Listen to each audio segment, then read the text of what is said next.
The world is changing faster than ever before. In the past 10 years, there has been an exponential technological evolution, the kind of technology that has revolutionized the world of work as we know it.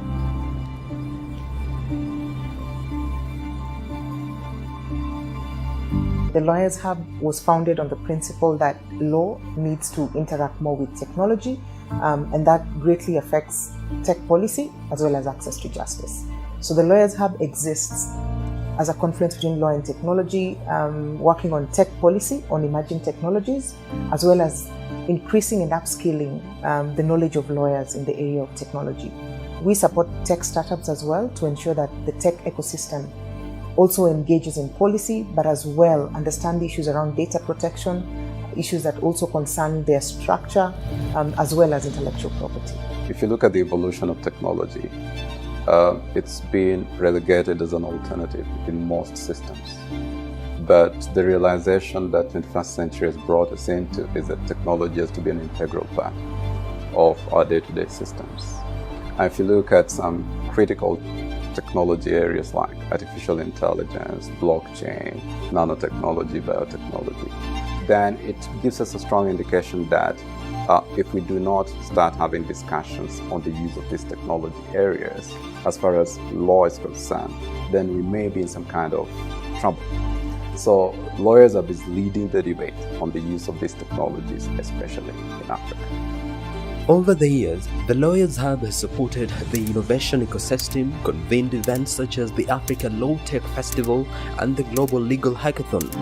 The Lawyers Hub has also supported government innovations within the justice sector, as well as trained government institutions and more than 10,000 lawyers across Africa on emerging tech policy. Our dream at the Lawyers Hub is to have open access to law. We envision a continent where there is access to justice through leveraging technology and with a crowd of enlightened lawyers.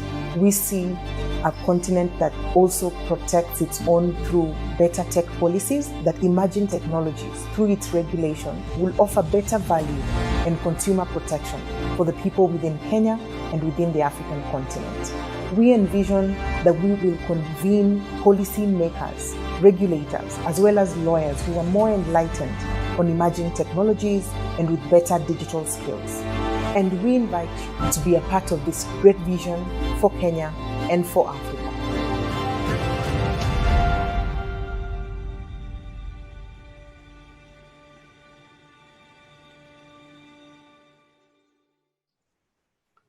So good afternoon, everyone, and welcome to this session, this webinar on the future of African economies, recession, digitalization, and the business of law, organized by the LSK Kisumu chapter's rapid response team, led by Honorable Mwamu, President.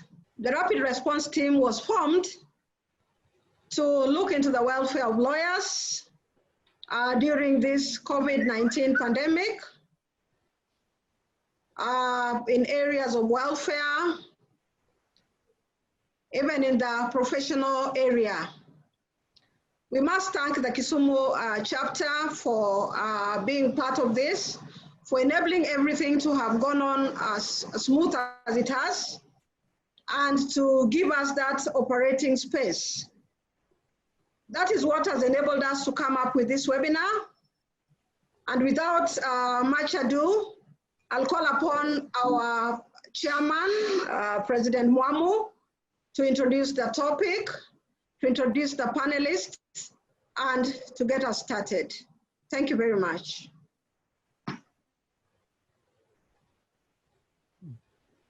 James needs to unmute. James, you need to unmute. Kindly unmute your speaker. James needs to unmute. Okay. Welcome, everybody. As Betty has said, James Mwamu is my name. I'm the chairman of the LSK Kisumu Chapter Rapid Response Team.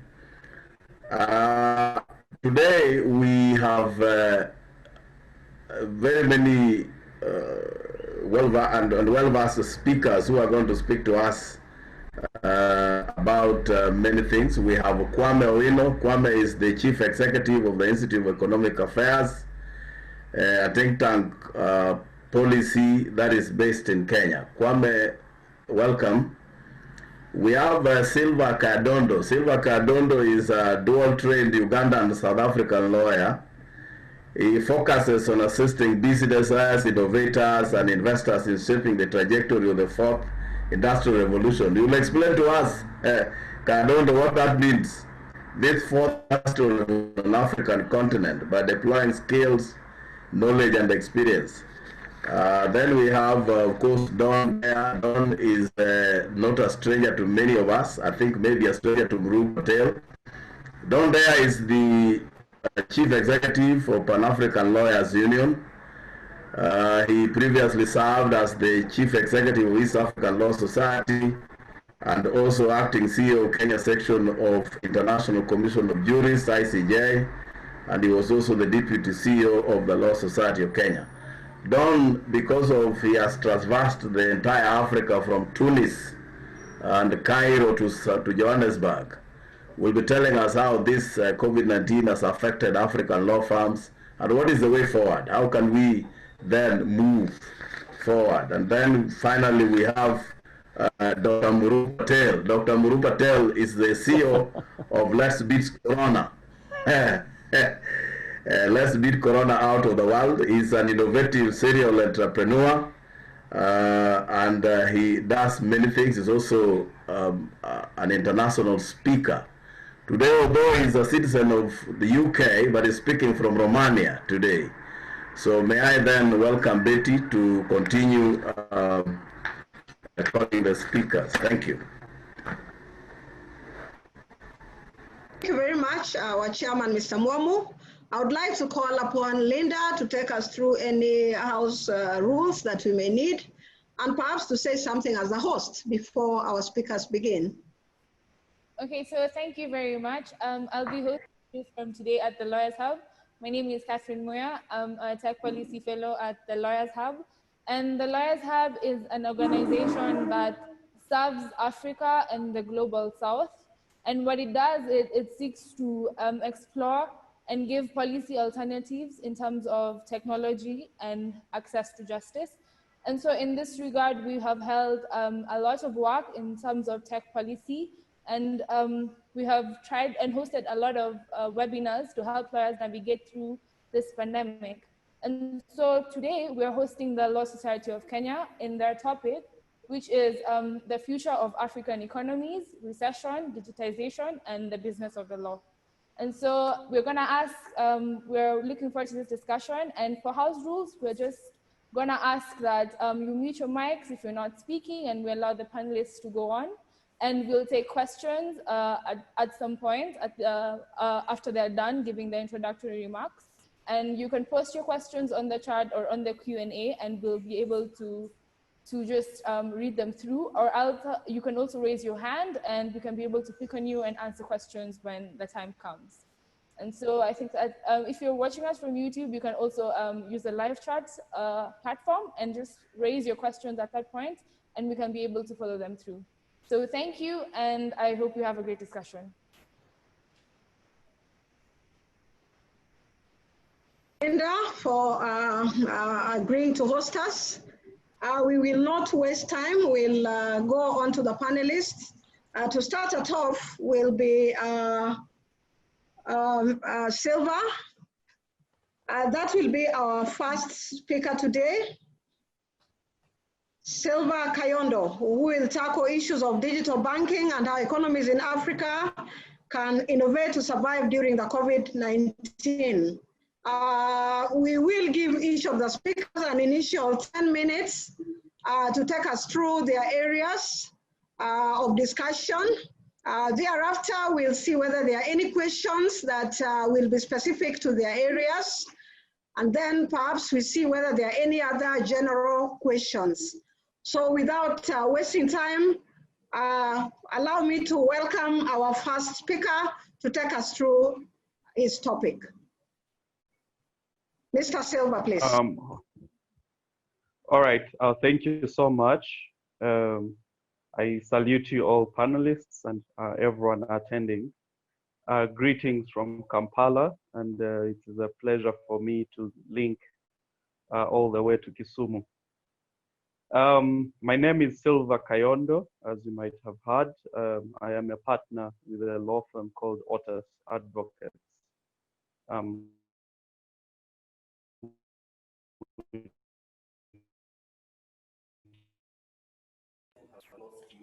It appears would kindly just ask you to recheck your connection and just get back to us. Betty, if you could probably just assist. Pardon? We have appeared to have lost the connection. Yeah, we have lost the connection. I wonder why. Maybe you could pick on someone else to begin, and we could back to him at a later time. We could go to the next. Technology, I can see Silva. I can speak about digital banking if you want. That's what I've done. 2 of them. I don't know what will happen when he comes back, but perhaps we could go to Mr.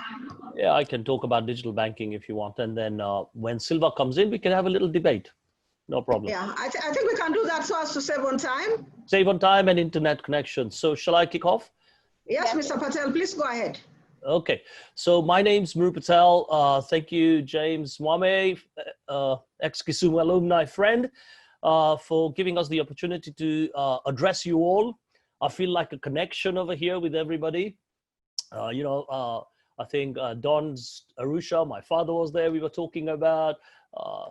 He's having problems now, he's speaker, but a lot of my relatives were born and bred in Kampala and Jinja and places like that, and Kisumu, so very much connected over here.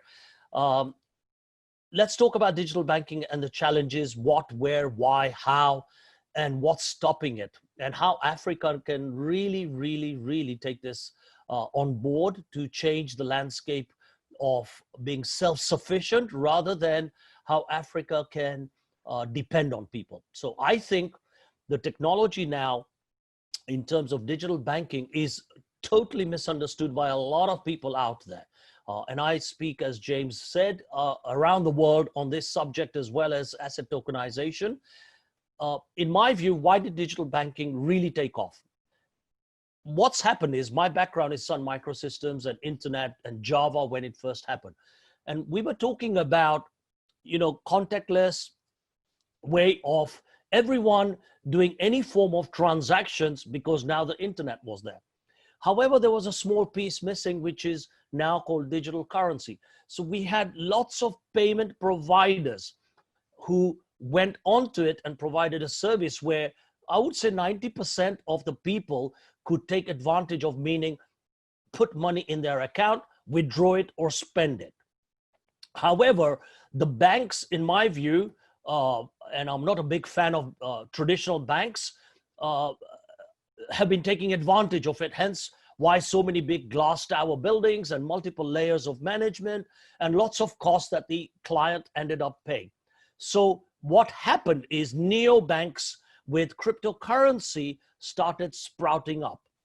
And what that did was it gave the independent to choose who he actually banks with. And what this disruption did was it brought transaction fees down to virtually nothing or free. It brought instant remittances and instant wire transfers. So the SWIFT, the MasterCards, the PayPals, and all these people got threatened. Now, without getting into politics, we know that these are the people who have effectively controlled the world economy and the world of finance. With something like $7 trillion of daily transactions, you can imagine the number of people that are behind all of this. You just got to look back in history and see how money actually got created, okay?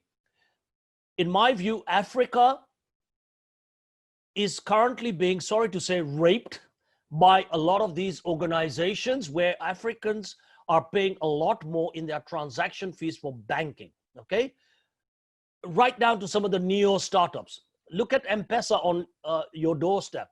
The charges M-Pesa, I mean, it's criminal in my view, what they charge the average person who probably gets less than $50 or $100 salary in transaction fees.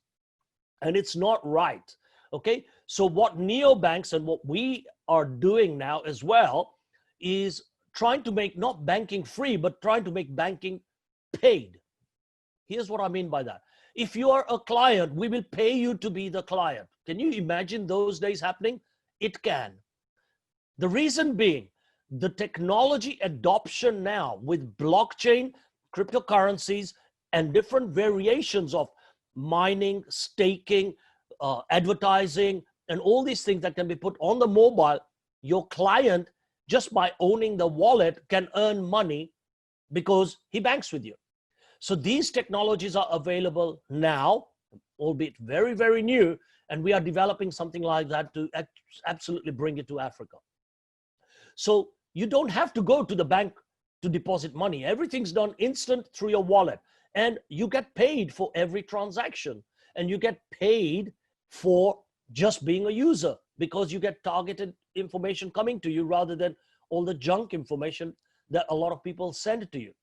So in my view, digital banking going forward will have a total omni-channel view. What do I mean by omni-channel? You will have a single view of your mobile app with your wallet. You could have normal fiat currencies, you could have cryptocurrencies, you could have multiple bank accounts, multiple credit cards, multiple loyalty points, etc., etc., all through that same mobile app. So you could send money to your friend, brother, mother, sister, uncle instantly through his mobile. All he does is tap and pays for whatever he buys, right down to his vegetables, through maybe a QR code or SMS or something like that. But it's going towards QR code and NFC, which is contactless. That's where the world is going. Imagine now people like myself and other Africans who are abroad in the diaspora, and I've been talking to a lot of people in the African diaspora as well. I'm a member over there, where they're trying to take this to another level, meaning those people who want to send money back to their home country for their relatives, they have to go through the normal banking system. Then the person they send it to has to go through, dare I say it again, Western Unions or MoneyGrams or M-Pesa, whoever, who charge a lot of fees, and it takes time. So this way, it's immediately, instantly on their wallet, they go and use it immediately without any transaction fees as such, okay? So what is key for Africa? My view is technology is not the problem and lawyers is not the problem, okay? I'll say it again. Technologies is not the problem and lawyers are not the problem. The problem is politicians, unfortunately, who encourage some of these people for whatever reason, and we know what those are, to adopt certain people's technology rather than the other that is available. If Kenya or East Africa or Africa just put a clean set of good actors for the progress and innovation to thrive, then Africa will become a superb place. I outsource a lot of my services, especially to Nigeria and Ghana and East Africa, Kenya specifically, where people write for me or do banners or digital stuff. The world has become totally, totally singular. It is flat now. The world is really flat. And with coronavirus, people have begun in the 3-month lockdown, learn to work and make money from home. So I don't care whether some of my people who are developing a blockchain application or a mobile app or a website or content or whatever it may be, if they are based in Kenya, Uganda, Tanzania, or they are based in Pakistan, India, China, Philippines, I don't care anymore. The things that I care about is who gives me the best service and who gives me the best productive systems available. So Africa's got a huge, huge opportunity. And digital banking and the whole banking side with asset management is a $250 to $300 trillion business. This is the market cap of this. So the opportunity is huge. You need skills. Most Africans, certainly that I know, who are in tech, speak very good English. You won't find that in China, for example.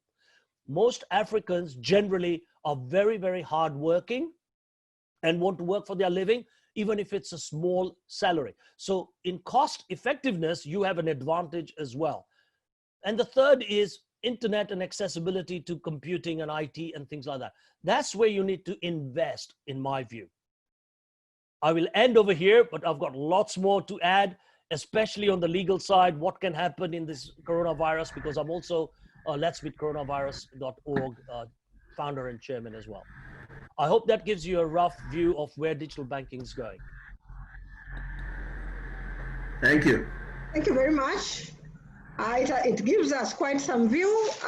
It would have been good for you to go into the lawyers area, but I believe we'll do it second time. We'll do it the second session. Yeah, the second time, yes. Yes, I think the best is to then get to Mr. Kwame to take us through the effects of the recession and whether the measures put in place by Kenya after the budget is really working, and what is in it for the legal profession. Mr. Kwame. Okay, thank you very much. I'm Kwame Wina. I work at the Institute of Economic Affairs, and I'm glad for this invitation to speak to you. Now, so let's start with the fact that one thing that's important for the introduction is to understand that at the beginning of the year, I'll start with Kenya and then Africa. At the beginning of the year, the growth prospects for Kenya were fairly rosy. I mean, 6.2% GDP growth, economic growth rate for the year. That was the expectation at the beginning of January. And with that kind of growth, obviously, it wasn't perfect. There was a series of other challenges that were already showing. One of them, of course, was locusts, because we are largely the desert locust invasion, because we are largely an agricultural country. Most households depend on farming. There was the fear that, of course, if that would not be controlled, then it would have knock-on effects on people's incomes and knock-on effects on livelihoods. That was the risk that was seen. The second was that the expectation that there might come rains, late or not, and that as well might affect it. So most of the risks that were seen to the Kenyan economy were risks that came from farming and the agriculture sector. Then in March, everybody had to confront the fact that, look, the coronavirus spread too, and COVID, the disease that it causes, was actually more serious than had been anticipated. The problems in Europe were showing. And in many cases, because Kenya has many connections, which is also an economic activity, globally linking to China, linking to Europe and other parts of the African continent and the world, obviously the expectation was that if this disease comes and spreads as fast as it was spreading in other parts of the world, it would be extremely damaging. A conscious decision was therefore made, which is a decision on public health grounds, which is basically to switch off the economy, which is basically to reduce interactions, meetings, to reduce transport between places, all these, and to confine people through social distancing and physical distancing. All these had the effect of slowing down the economy. So that brings me now to what the effects have been. In March, based on how serious the COVID-19 situation and emergency looked like, it became very evident that the growth prospects of 6.2% would not happen. So the central bank revised it to about 3%, and then about 3 weeks later, when it became clear that it wasn't going to pass quickly, it was revised to 2.3%. Now, the difference between 6.3% growth and 2.3% growth has significant implications rather. So starting from the part of government, if the economy is slowed down, the ability of the economy to actually create new jobs is reduced. The resources that are available for government on the one side to respond to even the health emergency itself, but at the same time to also respond to, to respond to the health emergency, but at the same time to meet general obligations of the public sector was also affected. Largely because obviously farms are not able to have their workers come in to do the work that needs to be done. There's a lot of economic activity that is more or less flattened. And because of that, the intensity of economic activity in general went down, whether in Kenya, in Nigeria, other parts of the world, it happened. And if you talk about other parts of the world, such as Nigeria, which is a country that's very highly dependent on its oil exports, the prices of petroleum went down at one point to even negative, future prices.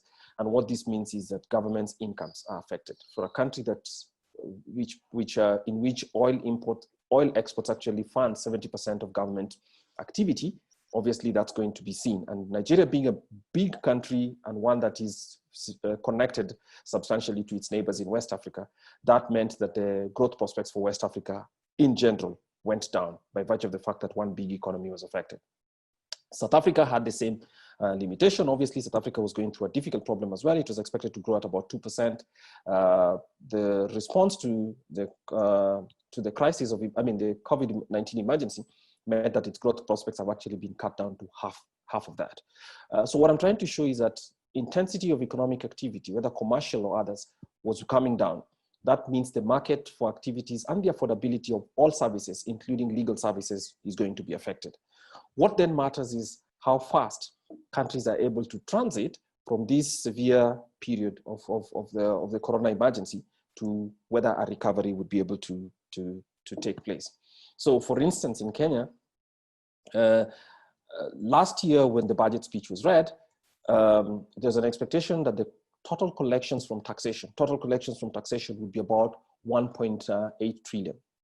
I think that has substantially been reduced. And when the cabinet secretary made the speech last week before parliament, it was clear that what would be collected would just be close to 1.6 trillion. So obviously that means that effect, not all of it is because of coronavirus, but definitely it shows that there's a flattening. The other thing that has shown off, has also been evident is that because firms, whether you talk about, say, economic activities that depend on huge travel, such as tourism, global tourism, but also domestic tourism, is obviously going to be on its back for quite a while. So the business activity that might issue from that to all other sectors, whether it's the legal sector or other sectors that provide related services, is certainly going to shrink. And then with that, obviously, employment. So in the assessment of on Madaraka Day, in the assessment of the president, in the assessment of the president, the president cited a publication by the National Bureau of Statistics, which shows that in those first 8 weeks alone, 300,000 jobs were lost. That's huge. That's a very, very big amount. And of course, if that momentum maintains, then obviously it might tip the country into more serious problems than was expected. So the point is, growth rates in Kenya have fallen by 1/3. We expected 6.3 at the beginning of the year. Right now, to get a point of 2.3 would be extremely impressive. But there's even a possibility that obviously, if the crisis continues, with infections continuing, and the crisis getting worse than it was, than it is right now, with more people getting affected, and the call for more resources to be spent in medical activities, then that obviously will mean that people will delay coming to work on time or actually starting business activities, because there's no one. It doesn't matter if you're a businessman and you're opening a service and nobody's coming for it. So obviously that will be a serious issue. So last week, when the cabinet secretary presented the budget speech before parliament, among the things that they talked about was an 8-point economic recovery strategy, a stimulus package. Now, the function of a stimulus is basically to say, look, in the last 3 months or so, there's been a significant shock. Many businesses have suffered. So what government is trying to do is to lift by providing a new spending, directing its spending in ways that would actually create a stimulus in other parts of the country. So, in the economy. So among the things that it did was it's trying to provide one, of course, started with a tax cut, which came early in April. And the function of a tax cut is to ensure that all workers keep a greater share of their income. So the tax cut came from 30% of income in pay as you earn, and it came down to 25. Now, what that does is it provides many people or working people with regular salaries with more income, because you have 5% more, you keep 5% more than you'd have kept otherwise. Now, the counter effect of that, of course, is it means that government will have less money to fund public services. So that's one. That happened. The other thing is government has decided to instruct both counties and the departments of state to make payments to business people who had made supplies to the government, and to make sure that that money goes back to people, so that I mean, many more people can actually put that back into their investment and ensure that a recovery takes place, or rather to try and make sure that the recovery takes place quickly, but also that the dip does not go much further much deeper rather than was expected. So that might be helpful. One other thing about the stimulus is the government decided in the cabinet secretary announced that there'd be refunds, VAT refunds, value-added refunds to manufacturing sector equivalent to 10 billion. Whether that qualifies as a refund or not is doubtable. I actually think it is not, because when you pay back your debts, it does not necessarily mean that you actually added new money into the sector. What it means is that, yes, companies that were hamstrung might actually now have the opportunity to pay back, because that's money that was already, it's withheld VAT. So that's it. There are many other things that government did, which is to try as much as is possible to spread economic activity to other sectors. So for instance, government stated that it would be buying 250,000 desks, which will be distributed to schools. But if you remember that we have close to 30,000 schools, it's as if you'll have about 10 desks for each school. Not bad, but certainly not as big as was as the number suggested initially. And we come now to other sectors. Of course, as part of encouraging manufacturing domestically, one of the things that government has done as well is to say, look, we will purchase vehicles worth 600 million for vehicles that are assembled in Kenya, again, trying to make farms stabilize and keep their workers going. And the growth rate in the estimation of the government would come to about 3%, perhaps even better, if this season passes more quickly.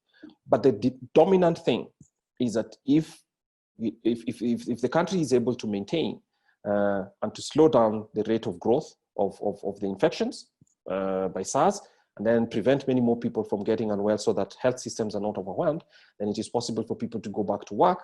And if people go back to work, obviously a recovery will take place much earlier. And I think that's a common thing in most of Africa. The advantage for most of Africa is this: the rest of the world, whether it's the US and other parts of the world, Europe and big economies, are definitely going to go through a recession that might last a year and perhaps more. Now, what is a recession?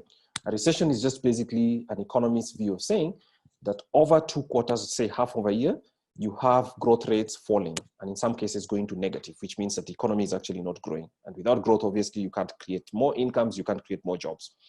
Africa has had a history since 2008 and a little earlier that recessions in Africa, even when they're global, tend to not to last for long. And the second one is that in 2008, actually, many African countries did not go through a recession. The recovery in Africa was much, much faster. And if that continues to happen, then it is possible that while the growth will not be as high as was expected, we'll not be trapped in a low growth orbit, which affects the availability of services and all that. So coming to lawyers as I finish, I think what you need to look out for is growth growing in terms of, or rather, is growth taking place in terms of incomes on the other side and in terms of jobs. So if jobs recover by, say, some kind of stabilization, then it is possible that the demand for legal services throughout, whether it's people buying houses, which will take much longer, whether it's people hiring more people, which require better contracts, where firms go into contracts with each other and they continue to do the leases. So I think the biggest thing for legal professionals to watch out for is how quickly do jobs and how quickly that the growth rate recover. I think that government could have done much better in designing the stimulus program.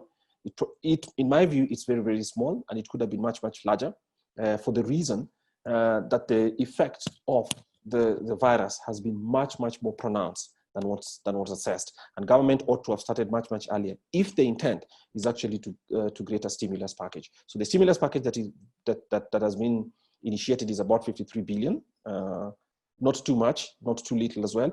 But I think that if you consider that in other places, the stimulus package has been equivalent to almost 10% of GDP. In our case, it's less than 1%. So there's some space to go. And usually when you have a recession, acting early and acting with massive investment is usually a good thing to do. That has not happened, and that's a bit unfortunate. So it means that our recovery might take place, yes, but it will probably be slower than it could have been. And that affects incomes, and that affects the number of jobs that are created, which all creates a new demand for services, including legal services. Thank you very much.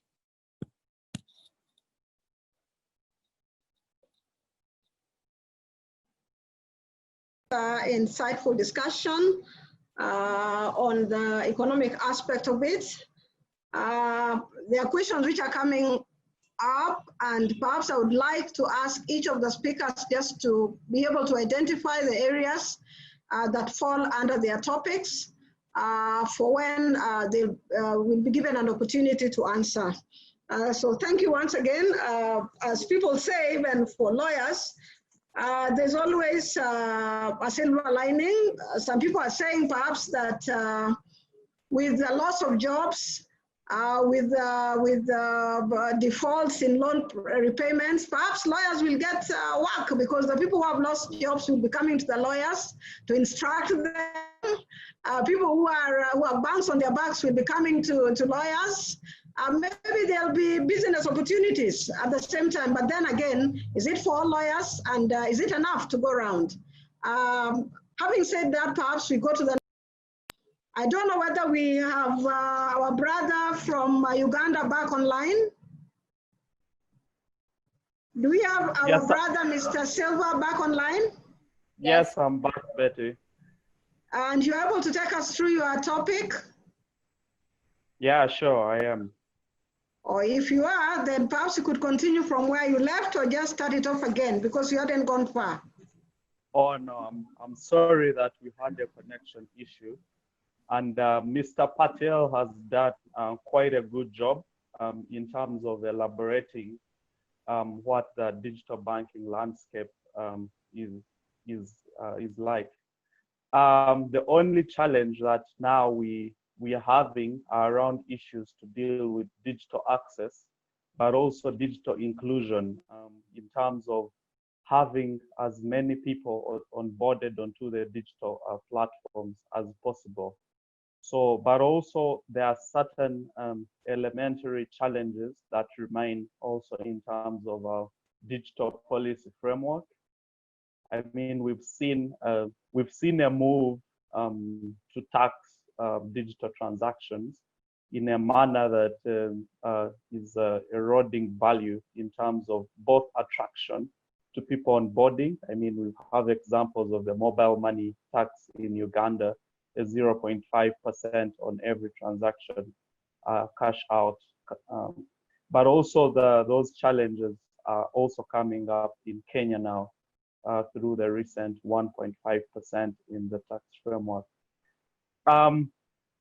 So those challenges are there, but in terms of the opportunity is that we're getting a lot of increased penetration of technology, especially driven by convergence factors. So COVID has accelerated this adoption through onboarding cashless transactions and facilitating e-commerce mostly through home delivery platforms. We're having Jumia making some traction. We are also getting a lot in terms of digital products. What I wanted to talk about mostly relates to issues around the market positioning. So much of this transactional growth, especially in digital transactions, has been mostly on the retail side of things. So we will most likely see a lot of crowdfunding as well, especially for aspects such as projects, hospitals, roads, critical infrastructure that is really needed to leapfrog the continent and the region. We are also seeing a lot of cross-border transactions and remittances. They'll most likely go down because particular around East Africa is that remittances of nationals living abroad are also going down, especially because those non-nationals, expatriates, are also using that spending now to counter the challenges of COVID that are affecting them. So that will be a lopsided. And then, of course, we cannot go without talking about the big geopolitical influence between the USA and China, in terms from a digital landscape. So we're seeing a lot of a race in terms of investment in Africa, especially Huawei now, but also having other non-traditional banks, which are now called the tech fins, enter that space. For instance, we've seen a recent launch of Uber Cash, Uber launching a payment platform. We'll see Facebook payment platform. There was a huge discussion around Libra, their digital coin, which I felt probably should have been launched in East Africa because we already have established mobile money rails. We also have tested agency networks. So it's easy to distribute commissions and payments and build off what other companies like MTN and M-Pesa and Airtel have done to facilitate the real transactions. Yes, so I felt probably I could highlight more also on the non-bank aspects, which are the tech fins coming into the fintech space. Uganda during this period enacted the National Payment Systems Law and creates a regulatory framework for mobile money. One of the most revolutionary things that that law does is that it establishes a regulatory sandbox. So this will sort of be an innovation test bed where companies can go and innovate so that the market is protected against unregulated innovation with a foresight of a regulator, so that it's a balance against stifling innovation, but also enhancing consumer protection against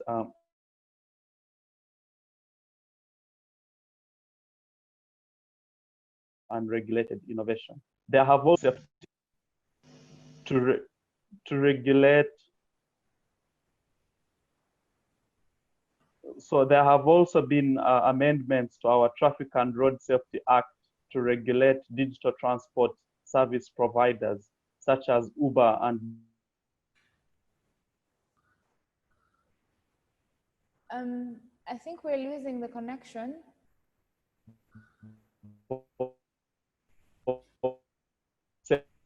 So yeah, I think that's really the future. We're building towards convergence, and COVID has given us an impetus.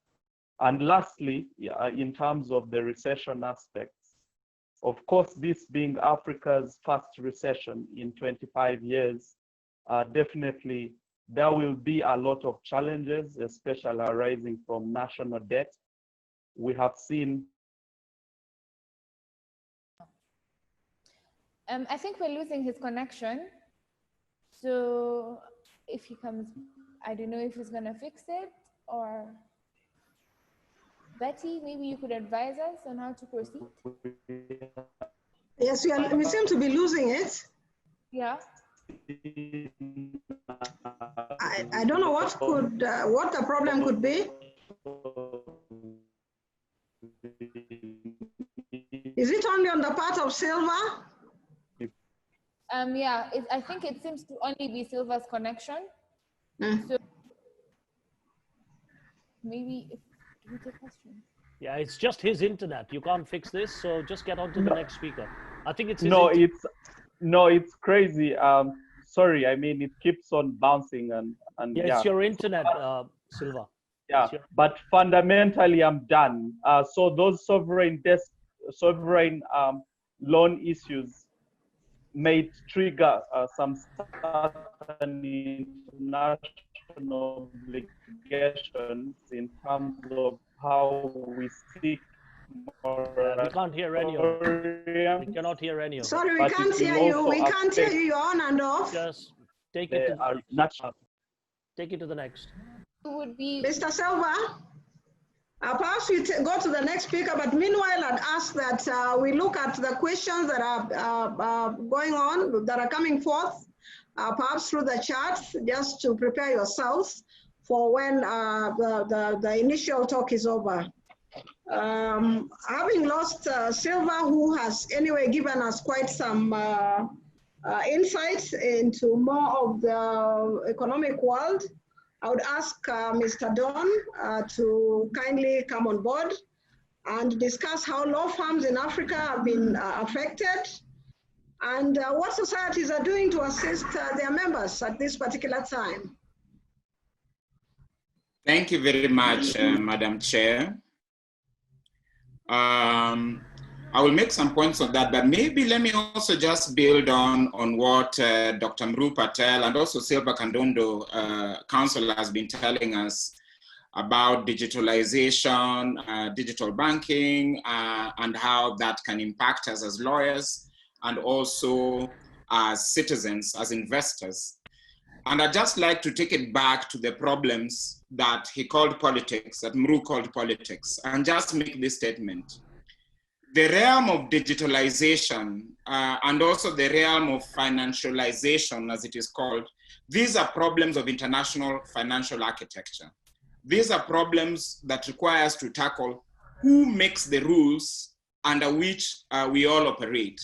You've spoken about Safaricom, and the way we operate is such that every time we make a transaction on Safaricom, shareholders in UK or Vodacom who played no part in the innovation that created Safaricom M-Pesa are actually earning money.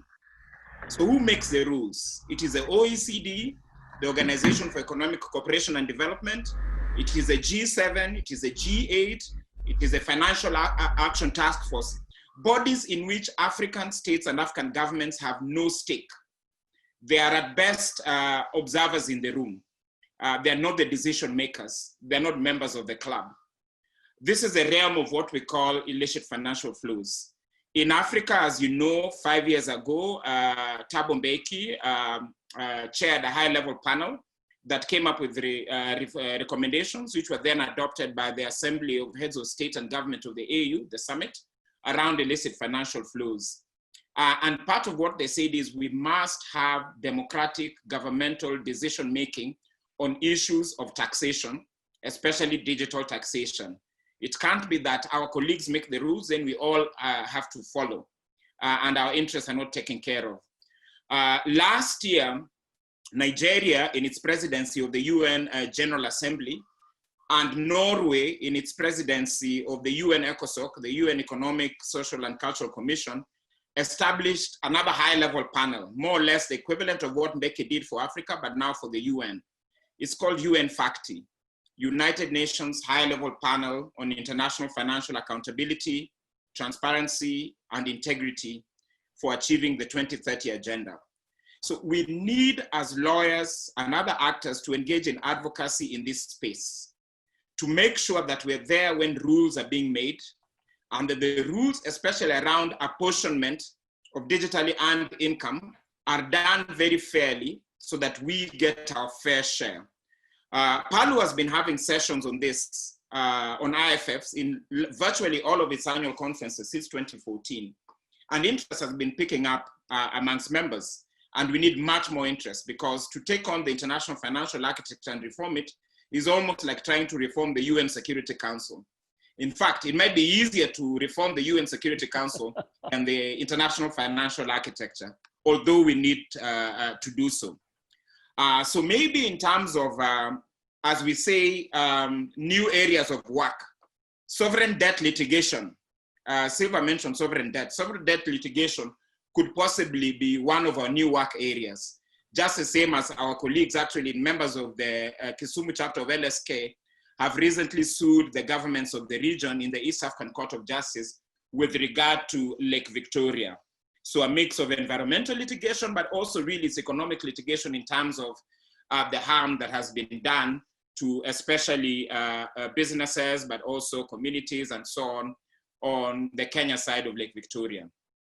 Now, going back to the question that you asked, Chair, around how are law firms coping and lawyers coping, I'll just say that literally from when Africa's first patient zeros were declared way back in March, the whole of our society has suffered. Our clients have suffered, and as a consequence, our members who service our clients have suffered. And we have seen that whether countries have locked down or not, whether in their measures they have been strict or mild or even delinquent, their economies have suffered. And this is not surprising. Our economies are so interlinked with each other and with the globe. As colleagues in Western Kenya will tell us now, the queues of trucks waiting to cross into Uganda and into Central Africa are numbering up to 50 kilometers now. And that's just trade in goods. Trade in services has taken, of course, a huge hit. So we as PALU, we've been talking with our member lawyers associations at regional level, such as the East Africa Law Society, SADC lawyers, and so on, and at the national level, such as in your case, LSK and its branches. We've been comparing notes on how different people or different of our colleagues are dealing with the issues, and we've been trying to distill the good practices that can be replicated elsewhere. In general, what has come out over most of Africa and elsewhere is that of the three traditional arms of government is the judiciary that has been most affected by the shutdowns. This is followed by the legislature, and the least closed down has been the executive, and especially the security arms of the executive, internal security, police, military, and so on. To the extent that the majority of the law firms in Africa have litigation as an important component of their practice, if not the sole component of their practice, they have been hit very hard. But even for law firms and for boutique consultancies that engage in other areas, not litigation, such as corporate law, commercial law, even arbitration, mediation, they've also been hit very hard. And this is because society has retracted, and therefore the economy has receded, and this is affecting everybody, as Kwame Owino told us. In most countries, lawyers were not designated as essential services. Legal services were not designated as essential services. Of course, in some of the countries, our colleagues at the bar have successfully undertaken litigation to change that designation. Kenya has, South Africa has. Our colleagues from the South African bar actually undertook a very successful nationwide survey of legal practitioners, which found that amongst the lawyers and law firms, 63% of them had lost more than 60% of their income during April due to the lockdown. 24.4% of the firms, of the law firms, were unable to pay any staff salaries at all. 40.3% could only pay partial salaries, and it is only 35.5% that were able to pay the full salaries of all employees. For many of the small law firms there, their clients were engaged in the type of businesses that had not been allowed to operate during the lockdown. And as such, they had shut. This can be replicated over most of Africa. Much as I'm not sure that we have completed a survey in either Kenya or Tanzania at the national level, the legal profession, the statistics coming out of South Africa can really be extrapolated. And actually they get worse in most of the continent. So in most law firms, associates and support staff were sent on leave, many of them unpaid. Very few law firms were able to just scale down and have staff working in rosters. What does this tell us? And one of our most celebrated economists, Dr. David Day, wrote about this very eloquently towards the end of April.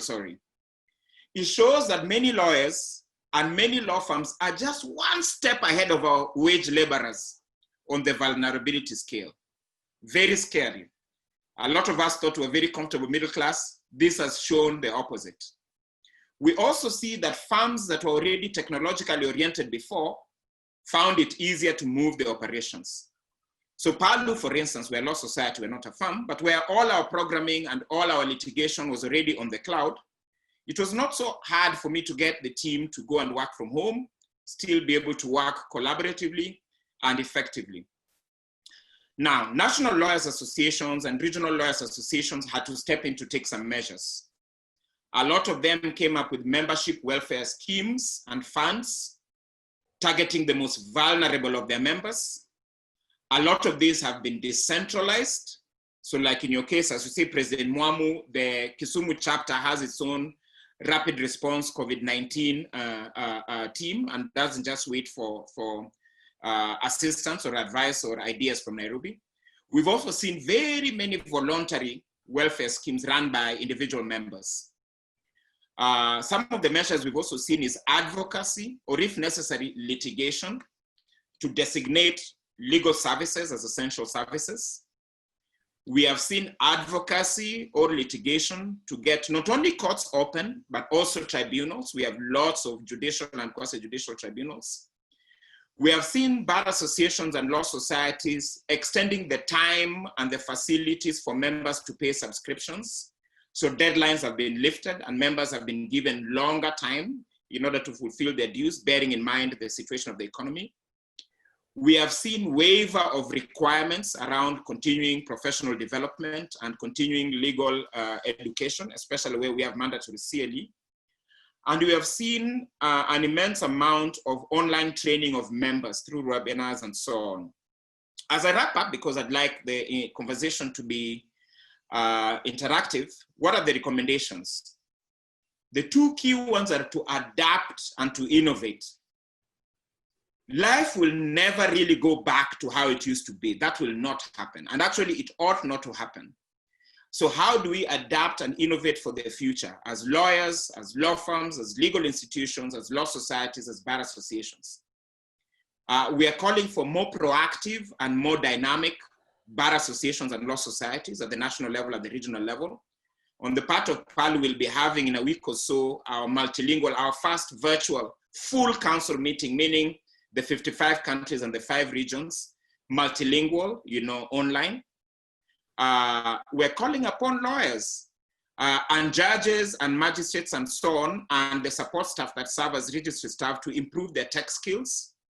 So for instance, PALU is currently talking with Google to pilot a training of lawyers in basic ICT skills.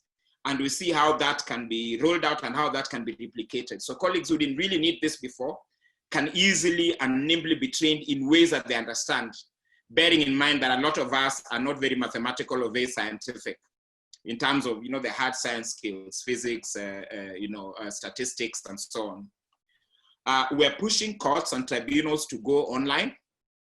So for instance, the East African Court of Justice has been very successfully online for now, over a month. They started around May 15th. Today we're on June 15th. We're pushing the African Court on Human and People's Rights to do the same. They're holding a virtual session now with the judges deliberating from their various locales. But we're actually pushing them that they should hear us in their current session, which is running from 1st to 26th June, on an urgent request for an advisory opinion on a COVID-19 related issue that we filed 2 weeks ago. And we're pushing national courts and tribunals to do the same. And the key thing we're pushing, especially at the national level, is decentralization. So the Judicial Service Commission, the National Council on Administration of Justice in Nairobi, the Chief Justice as the president of the courts in Kenya, can make guidelines, can issue practice guides and so on from Nairobi to cover the entire country of Kenya, for instance. But there's a lot also to be said by decentralization, allowing the judge in charge of the Kisumu station to engage the legal practitioners in Kisumu to look at their context and to allow for local innovation and local contextualization. So in some areas, they may choose to use Skype, in others, Zoom, in others, Microsoft Teams, in others, Blue Jeans, and so on. So do what works for you with your bar bench committee at the local level. We will see then that some will move faster than others and provide a model for others. We're also encouraging lawyers to do more pro bono, including on civil law issues, including from the comfort of their homes or their neighborhoods. All in all, we're saying, let's think out of the box. Let's consider now, especially when there's reduced courtroom activity and reduced numbers of people who can be in the courts at any one time, let's seriously consider 24-hour courts.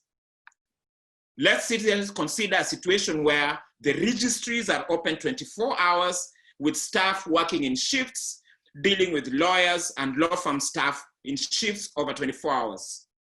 Let's think of the judges and magistrates sitting in shifts over 24 hours. Night court should not just be a soap opera on TV. It can be our new reality. We're encouraging lawyers and law firms to multitask and diversify. Some rules and Silva's suggestion about targeted investment in digital currency or in the digital realm as an area of legal practice, but also as an area of investment is there. We're encouraging lawyers to invest in agriculture, do your small farm, agricultural farm by the side, enter catering, hospitality, and so on to augment your own personal and family income. We're also encouraging innovation within our circles. Lawyers have very many savings and credit cooperatives. How can these be used as hubs for innovation of things we could do? I'm encouraging for us to have tiger teams within the circles, for instance, already investigating for us this digitalization field. Legal hackathons, such as the ones that Lawyers Hub and Linda Bonyo have been doing since April, can help us working voluntarily to formulate draft laws, draft rules, draft regulations, draft guidelines that might be needed in this area, whether it's 24-hour courts and so on. I also finally really encourage multi-stakeholder consultations between legal professionals and other professionals. We should be forming consortia, we should be forming coalitions, we should be working with bankers, business people, doctors, economists, scientists, especially research scientists, scholars, and so on, so that together we come up with comprehensive theories, comprehensive strategies around how to rejig our economies. So bodies like the Association of Professional Societies in East Africa, APSEA, should be very active now, and the Law Society representatives in APSEA should be very active, talking with our colleagues to see how our economies can be opened, can be rejigged, can be reformulated. So let me stop there for now. Thank you very much, Chair. Thank you very much for that wonderful presentation, which from what I can see will enable us to come up with recommendations going forward, and which we can push for, like the issue of working in shifts and even during weekends. We are going to go into the question session. I will ask Linda to prepare to take us through the questions that have come forth under the Q&A area, and even to pick some from the chat. But just to start us off, perhaps I could lay some ground for some of our panelists. I would like to know from Mr. Kwame what the landscape is likely to look like. You know, we are saying COVID, people are reopening. The courts are open today, by the way, but there's a lot of apprehension. What would you advise that one takes investments in? In which area should one invest, or should one invest at all at this particular time when the economy is threatened?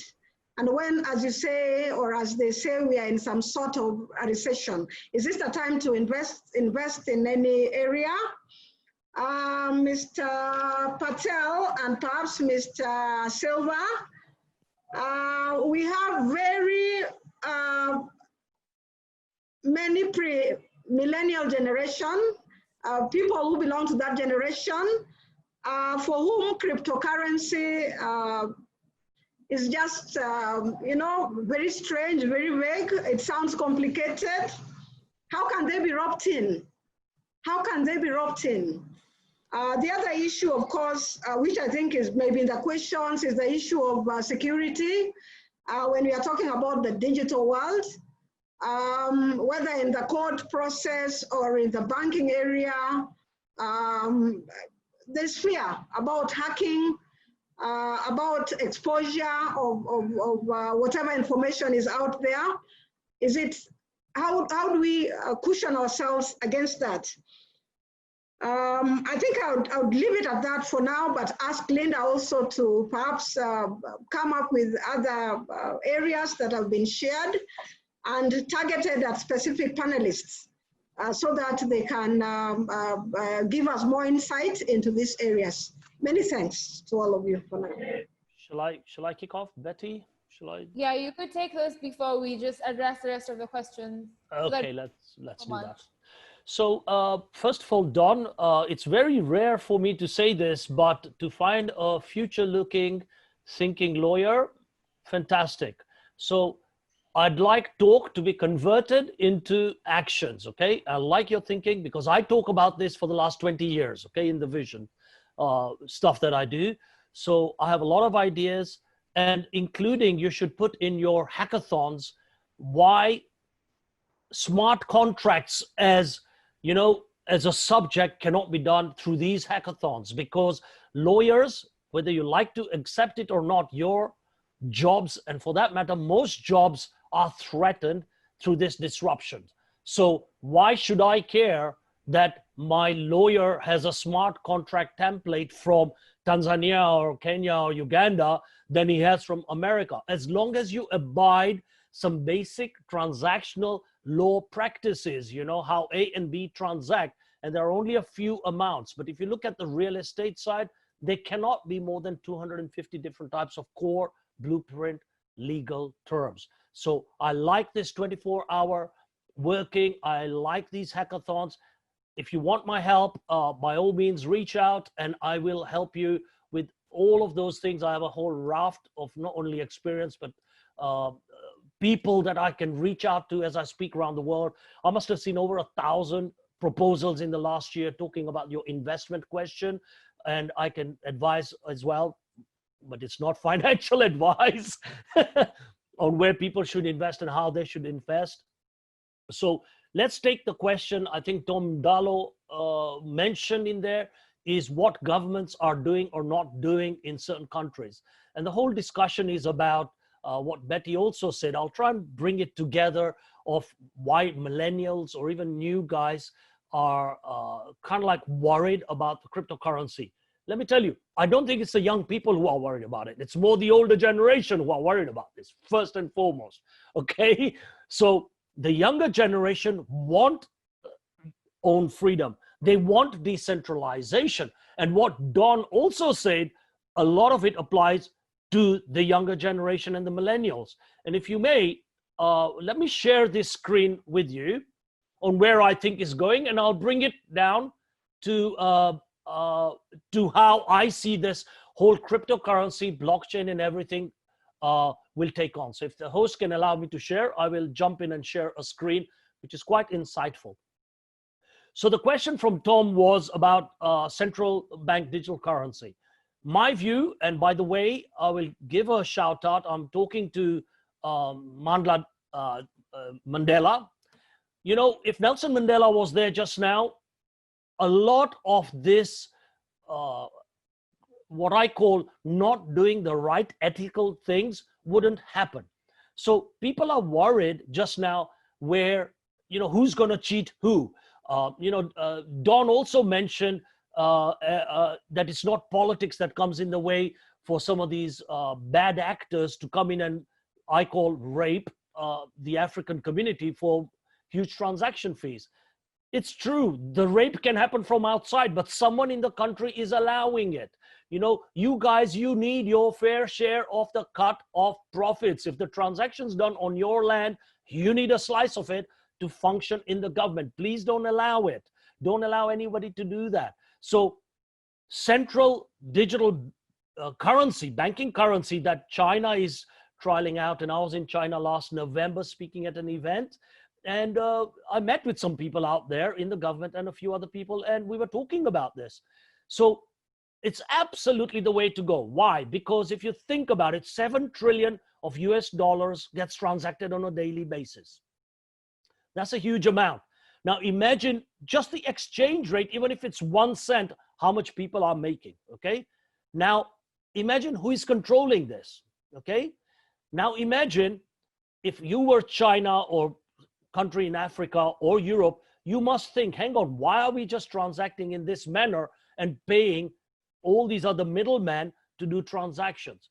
So what's happened, and by the way, it takes time, and we all know banks make money on your banks whilst it's in limbo, doing the transaction, correspondence bank jumping, okay?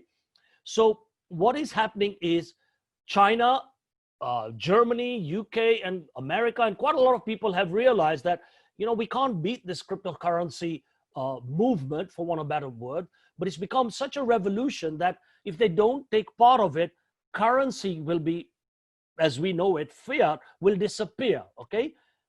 If you think just a few centuries ago, there was no paper money, okay? We were trading in traditional ways. We give you wheat, corn, some mineral or whatever, and there was bartering. Then money got formed.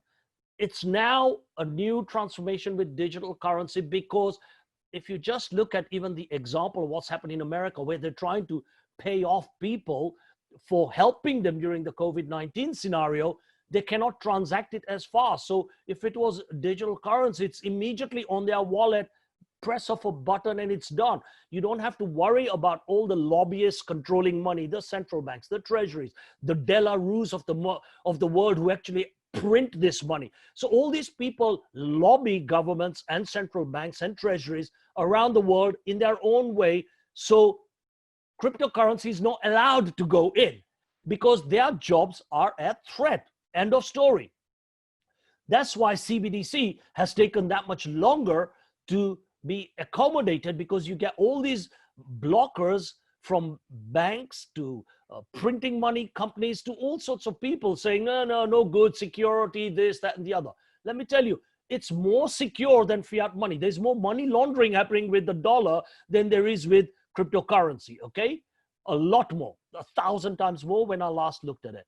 However, there is one point on security. Exchanges and infrastructures do get attacked, like most banks, like most credit card frauds, etc., etc. So what people are doing now, and ourselves included, we've got biometrics way of doing it, voice, and several other technologies being used, AI, ML, and all these technologies being used where people can be tracked and traced. The advantage of blockchain is once the transaction's on the blockchain, it cannot be rubbed off. It is there forever, okay? So if you're a land registry for title deeds transactions, right the way through to a legal case, it is there, it's written. You can follow the history of it, you can follow all parts of it. So this has to be adopted to go forward. Let me share with you. Dr. Peru? Dr. Amru, thank you very much. I think we'd allow Kwame to make his remarks at this time. Oh, yes, let's have Don to say something. Let me share this 2 seconds, because this is where I think Africa should go to, okay? Sure, we've seen the evolution of where people are going, yeah, from the past in technology. But the next world is all around here, using nanochips, quantum computing, AI, ML. So whether you are a law firm or any e-commerce business, if you don't take these technologies into your business, you will find you will struggle, okay? So open it up for others. Thank you so much. Kwame, if you could unmute your mic and just respond to the comments raised by Betty. Okay, so I think, thanks a lot. So Betty asked just one question, which is, what advice would I give? Okay, let me start with you saying that, look, I'm not an investment advisor, but I think what I say here is something that you need to, yes, 2 things could be important. Economists and business people, and I think as lawyers as well, you know that cash is king. And I mean, notwithstanding the fact that we've had cash, whether it's in cryptocurrency or whether it's in hard cash, I mean, it's king, or whether it's in your wallet, M-Pesa wallet, it's king, because it allows you to buy things. It gives you purchasing power that's very, very real. So right now, because we are not too sure how deep it will be, how deep the coronavirus or the COVID-19 emergency will be, many people are trying as much as possible to limit cash transactions, which means spending and making commitments that might turn because of the uncertainty over time. So I think the first thing you can do is, if you have some cash, it does not harm to preserve it for a while. However, if it's cash that you can actually, you think you might not need immediately, and you need over one, maybe another year, because in another year, everything will be clearer, whether we have a vaccine or not, then what you can do is actually, this is the moment to think about what kind of markets and what kind of investments you might go to. Why? Because yes, in relative terms, in the US it's a little different, but in relative terms, stocks are fairly cheap. There are also other businesses that actually are now opening up, but also government paper. So for instance, the safest kind of investment in the world tends to be government paper. Bonds are okay. Government bonds are about 7%, I think.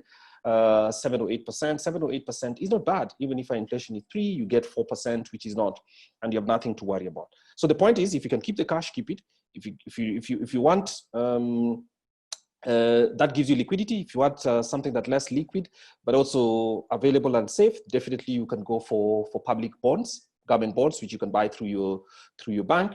And the final one is, if this is cash that you have and you can keep it over the long term, then obviously you can ask your investment advisor to buy off the securities exchange. And the good thing about this is, if you're Kenyan, you don't just have to buy it in Kenya. You can open an account and somebody can buy for you wherever it is that you want to do.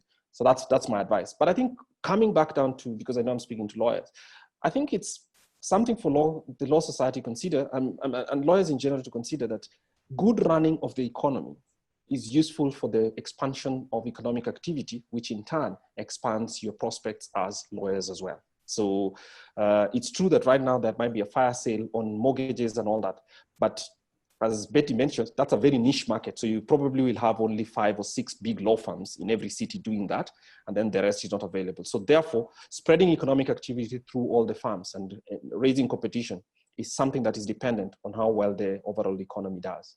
Thank you. Thank you so much for your comments. And I think this time I'll just, before I raise the questions, I'll echo some comments and sentiments that were mentioned by Don. And the statistics that he gave from South Africa are just the same statistics that lawyers have found when they released a justice sector survey in terms of the areas of practice that have been affected by COVID-19 and their reactions. And so at this point, I'd like to invite you after this call to just have a look at our YouTube page. You can find 48 sessions that we held at the Africa Law Tech Festival that sort of explore these new areas of practice that you could identify, including teaching lawyers how to code and how to gain technical expertise. So it's just something I want to bring to your attention. So now we move on to the questions that have been raised. And the first question that I'm going to respond to is one from Norman Kemboy, who says that, my name is Norman and I am the CEO at Ajiri Fintech, a professional service deployment company committed in connecting skilled professionals to part-time jobs. We would like to work with the LSK and the law firms that work under in streamlining lawyer-client communications or coming up with online-based paralegal. And given that we are a local freelance company, our professionals are part-time. So I think he's just bringing to your attention some of the solutions that he could be giving. I think I would ask. Absolutely. Yeah, so I think he's just raising his solutions and how we would want to partner with you. And I think maybe at the end you can comment on that. But I'll just move on to the next question from Pat, who says,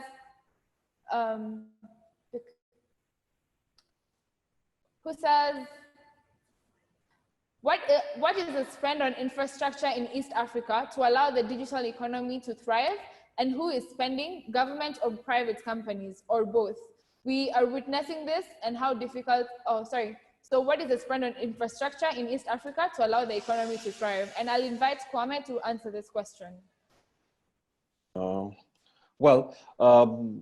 I think the problem for East Africa regarding, if we talk about especially infrastructure that enables the digital economy to thrive rather, the problem in East Africa is not infrastructure. The problem in East Africa is the absence of competition. So for instance, if you look at Kenya over the last few months, and when it became clear that all of us cannot meet in a room and have a discussion of 50 people or 119, as I can see in this, in our forum today, in our webinar today, the problem has been the quality of infrastructure. So as we can tell, and I say this with respect, our colleague from Uganda has had a couple of problems in here. So Africa, even with that existence of broadband available and all that, so first it's expensive in relative terms. It's very, very expensive even by global standards. And then the quality of the regulation to ensure that the service quality is good. And then the complementary side is electricity. So for me, for instance, working at the Institute of Economic Affairs, we try to put down you're an association as well, when you try to put down webinars every day, and the context, or rather the feedback that we get from all members is how they missed some part of it because either power went off or their service provider did. So the quality of service is it. And I think that's something as well for lawyers to think about. I mean, regulation, and lawyers who work in regulation, what can be done here, or consumer affairs and stuff like that. So my view is that it's not an infrastructure problem, actually. If you look at Kenya, Kenya has 4 big broadband submarine cables. And they're all here. The amount of internet that is consumed is much, much less. I think it's less than 30% of what the total is. The problem is who's providing you with service and what's the quality of that service, and how do you make sure that the regulators, such as the Communications Authority, which is more interested in regulating how we send political opinion across social media than actually the quality of service that people receive. So they have their eyes on the wrong side, and these people need to be brought back to actually understand how they frustrate economic activity by the quality of service that is provided. All internet service providers, and I'm working from my office partly because the connection I have at home is supposed to be one of the best, but it's completely unreliable. So when I work at the office, at least we have 2 redundancy lines, which means that if one gets cut, we go to the other. But people cannot work like that by paying 3 times more than you need just to make sure that you can have a smooth. So the problem, actually, speaking to lawyers, I don't think the problem is capacity, because we determine that capacity. There's a lot of it. The problem is actually the quality of service, which means competition is not sufficient or the regulation is not happening well. That's my view. Thank you. Thank you very much. So I'd like us to answer a question raised by Grace, who says, how has the growth of mobile transactions and mobile banking been affected by data privacy laws? What should one look out for in the process of negotiating contracts for data storage and online payments? And so I'm not sure if Silva has a strong connection to be able to answer this question. I just like to pose a question to him.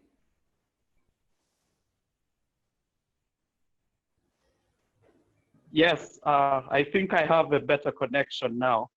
That's encouraging. No, I do. The interesting thing is that I paid for 4G, and I think what I'm getting right now is 2G. But anyway, so I really think data protection and privacy are very key. In Uganda, we already have the Data Protection and Privacy Act that was passed last year. The implementation is still ongoing. We've of course heard quite a lot about the Huduma bill in Kenya and the court challenges and what has happened. Now, the key things you need to look out for is that under the general data protection and privacy requirements, it sets different obligations for different players. So the law generally characterizes entities as data collectors or data processors or data externalization agents. I mean, here you're looking at entities that are engaging in cross-border transfers of data and data centers. So if you're in that category of cross-border payments, especially like cross-border data transfers, especially if you're dealing with the European Union citizens' data, then the European Union General Data Protection Law is going to apply, regulation rather, is going to apply to you. So the key things you need to look at is A, how will the data be collected? What's the data collection model? How will it be kept? What's the duration under which it will be kept? Who will be the people who have access to that data as it's being kept by the data controller? What recourse mechanisms will you have in case such data is compromised? Will there be aspects, say, of data insurance? How will it be destroyed when the period of its holding lapse? Okay, thank you. So thank you. We'll ask, and of course, the very essential. We'll ask Don to answer this question that has been raised. Issue is consent. How are the data owners for you? I think he hasn't finished. Oh, sorry. I think the problem is we can't really hear him very well.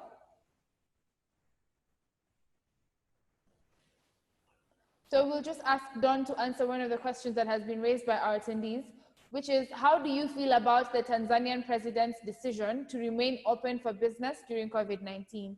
How will this affect the balance of power in East Africa over the long term? I think it is within each country's sovereign right to make a decision on how it will deal with the problem of COVID-19. And we've seen many states took the principle of the strategy of flattening the curve and therefore put in very robust measures. Other states, not just Tanzania, eventually ended up with the herd immunity strategy or some mishmash, of the two. So I think it is the right. A question will be asked on whether that was a decision of the country, therefore a shared decision between the major stakeholders of the country, or that was a decision of one person or a minority, which then raises issues over whether the legitimacy of the decision or its credibility. The problem with Tanzania was that in the beginning, it was not very clear what strategy they were adopting. So we were having talking heads. So the Minister for Health, Umi Mwalimu, who's actually a lawyer, but a very, very good public official, was very, very proficient, very consistent, giving statistics and so on of what's going on in the country and giving recommendations along the lines of physical distancing and enhanced hygiene. But we'd see the head of state and some of the regional commissioners by their actions doing different, walking around in markets, addressing people in packed churches and mosques, having tea with people under a tree, which then projected the image that was the opposite of what the minister was saying. Luckily, in the recent past, in the last several weeks, I think the head of state has been much more clear. So we may disagree with their strategy, but at least now we know what it is. Now, what does that portend for regional collaboration, cooperation, integration? That act by itself for me would not disturb me. The problem we have is that our governments have refused to formally meet as the East African community from as far back as November last year. The scheduled summit of the EAC is held on 30th November. The Burundi government said we couldn't make it and didn't turn up and there was no quorum and they couldn't meet. After COVID has started, ECOWAS, I think, has met at least 3 times virtually at the level of heads of state. IGAD has met at least twice. SADC has not, because some states refused to meet. In the end, Cyril Ramaphosa called what he called a consultative meeting. So we may not meet the formal quorum requirements, but those who are willing to meet, let them meet. A month ago, Kenya, Uganda, Rwanda, and South Sudan did the same, because 2 of the states have refused to meet. As a consequence, they are not able to use the proper organs of the community, the Sectoral Committee on Health, to come up with a shared harmonized response, which then the Sectoral Committee on Transport and Trade and so on can use to come up with regional harmonized guidelines that have the force of law. That is why we have huge backlogs of goods caught rotting at borders, on the Kenya-Tanzania borders and so on. So really what we need to do as lawyers is push within the laws of the East African Community Treaty to force our leaders to meet and the various sectoral councils to meet so we can come up with a harmonized approach. Thank you. Thank you. While we're still on you, Dawn, there is a question that has been raised on the use of courts, the 24-hour use of courts. And so he says, which country has, the questioner asked, or the person raising the question asked, which country has implemented the 24-hour use of courts, and how practical is it, considering most African countries are not operating on a 24-hour economy? So I'd just like you to respond to that, and to respond also to a question raised by Caroline, who says, what is the holding of the judiciary in using technology-based or using tech evidence, and raises a few comments on the use of the environment and agricultural litigation remains a rich practice area, but this will not work without an easy roadmap for the enforcement of court orders. So using the digital network to attach property and cash. So because these are avenues that you have raised for alternative practice, I'd just like you to respond to that before we move on. Thank you. Okay, thank you very much. I think the ones from Carol Kasoa were actually more of recommendations, which I agree and I accept and adopt wholly. They were not so much a question. I agree with that we can have courts be more proactive in terms of evidence collection methods, in terms of digital collection of evidence, including, as she says, being able to use maps, satellite maps and so on in terms of delineation of boundary disputes. I agree with that. And for me, especially because of that, is why I'm talking, and also in answer to the other question around the 24-hour courts, is why for me, I'm proposing decentralization also and allowing room for local innovation. As far as I know, I have not come across, as of the moment, any African country that's already adopted a 24-hour court kind of system as a standard system. We do know, though, that for matters of urgency, you can approach a judicial officer, even in his or her home at any hour of the day or night, and they are able to issue urgent provisional orders, even handwritten when they're wearing their pajamas and bathrobes. We do know that. But what is stopping us from going 24-hour is actually our minds. It is just our minds. And that's why I'm saying, let's decentralize.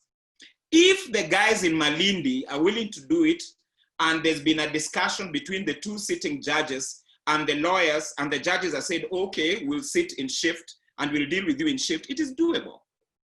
If they've persuaded the registry staff that rather than stay home and not be jobless, work in 8-hour rosters and be able to accept filings and filing fees and so on, it is doable.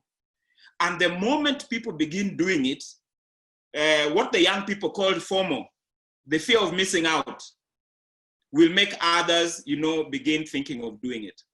So it is actually quite doable, and much as it's not standard done anywhere in Africa as of now that I know of, I am actually recommending it across many places. And in places like South Africa or so on, we're beginning to get some traction with it. So we'll see how that goes. Thank you. I saw there was a question also from Charles Kamala regarding the request for advisory opinion on COVID-19. I could answer it now, or Chair, you can tell me, when you'd like me to. I think you could answer it. Kindly proceed and answer it. Kindly proceed and answer it. Okay, Chair. So 2 weeks ago, PALU filed an urgent request for an advisory opinion from the African Court on Human and People's Rights on effective guarantees for the right to participate in government in your country during COVID-19. So Charles, the first thing, it was not a contentious case under Article 4 of the protocol. It was a request for an advisory opinion.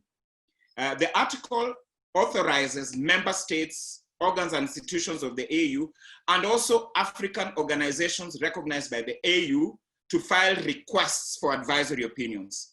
PALU is one such body, as we have a formal MOU with the AU.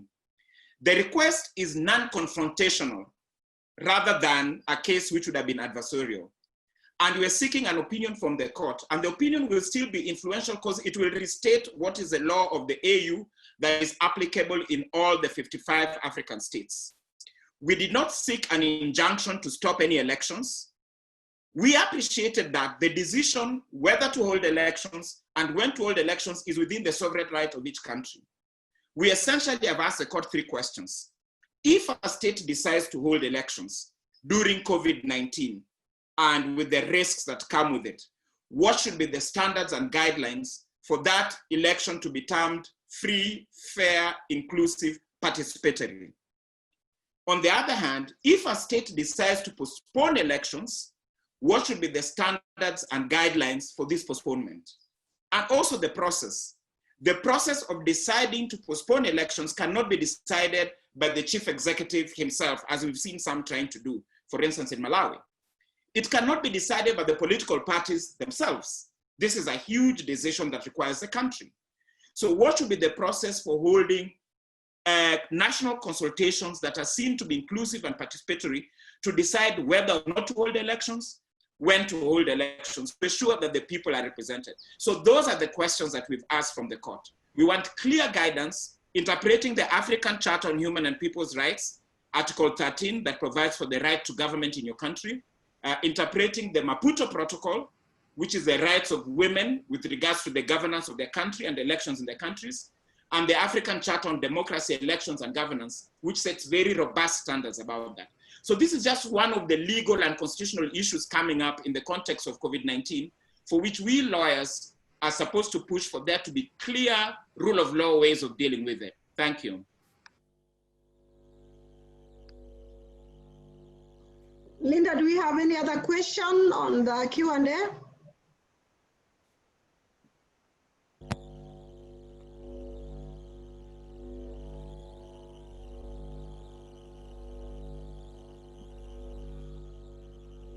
Hello, Linda.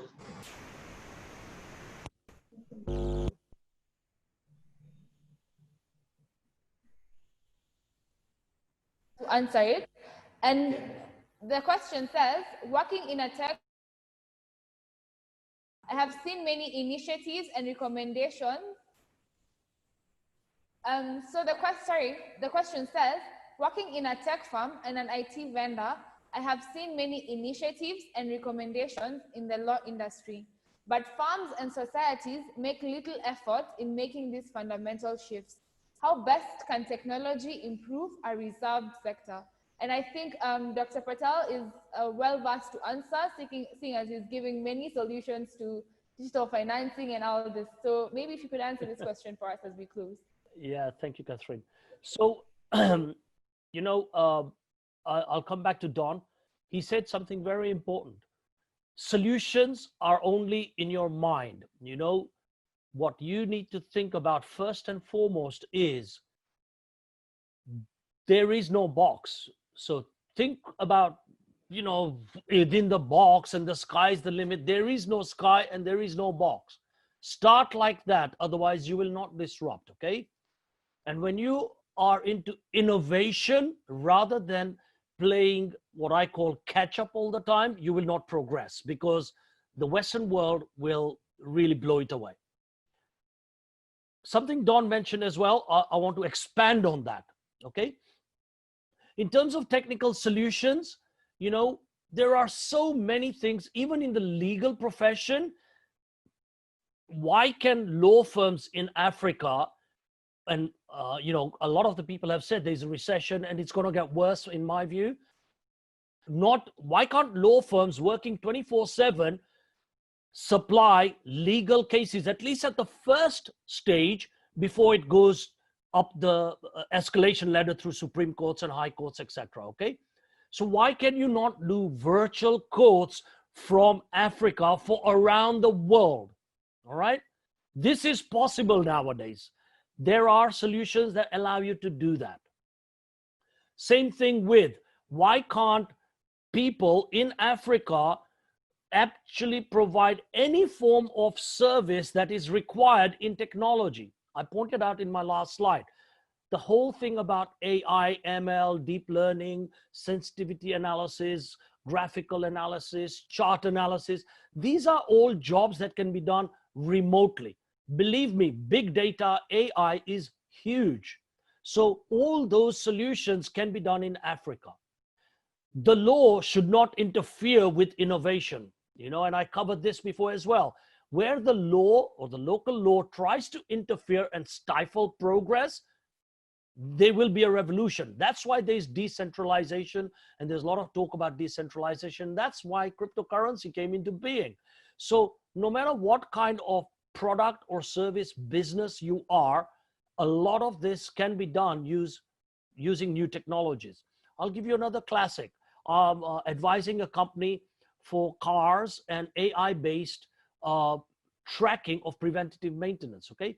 So why should I not have a mobile phone and in here I can see that the light is on or the engine management system's off or tire pressure or my next service is on, etc., etc.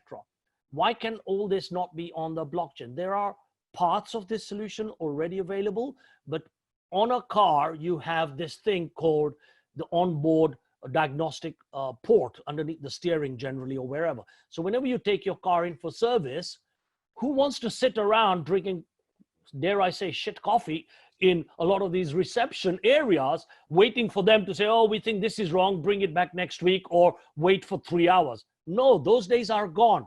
People are not patient. They would rather say, oh, I think this is wrong. And the engineer remotely looks into your diagnostics through the internet, 5G, 4G, and says, is there a problem with connection? Sorry, mine is okay. Can you hear me? Yeah. So can you hear me? Yes, we can hear. Yeah. So why can the mechanic not on board diagnose your solution and even say, come to the garage or let me reset it? So the world is going that way. So now why can't these centers be in Africa? So coming back to technology solutions, these solutions can be anywhere in the world. That's why Don, you, me, and Kwame, and a few other people here, I would like us to create a group to say, let's look for solutions, how to explore in Africa. You know, that's my thing, because otherwise we can all sit here and talk and dream and have visions, but we need to create some sort of working group to say, we will champion some of these and take 2 or 3 of these and make it happen, you know. And to raise funds on these things is not difficult in this climate. Believe me, Africa is one of the biggest markets that the world is looking at, because it has vast resources, a lot of intellect, a lot of hardworking people to build these solutions. So it's just someone to point you in and say, this is a solution, there's a solution, let's do this. I hope that answers it. If not, then just point me what I haven't covered. Thank you.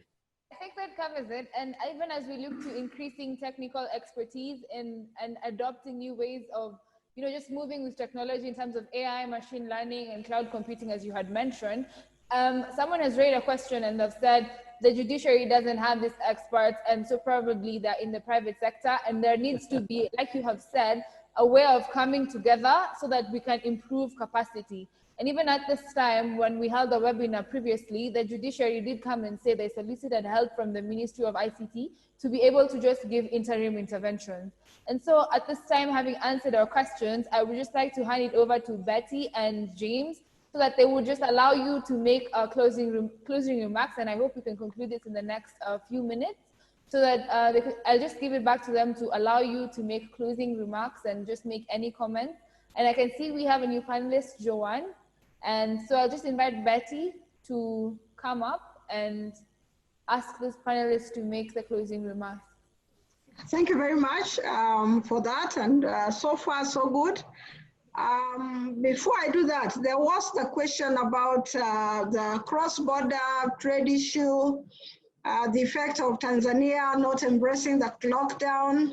And of course, we have the issue of the truck drivers who are several kilometers delay, several days with goods on transit, not being transited.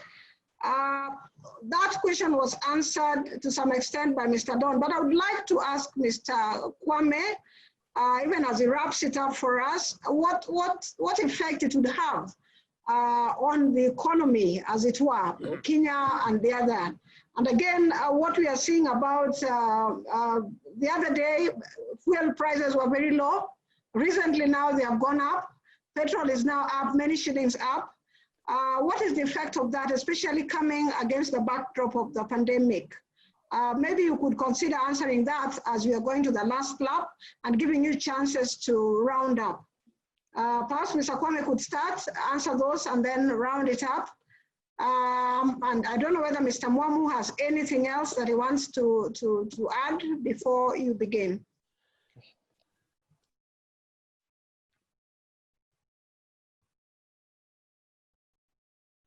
Sorry, we have, you have also talked about Joanne. Joanne is the chair of the Kisumu chapter who has just joined us.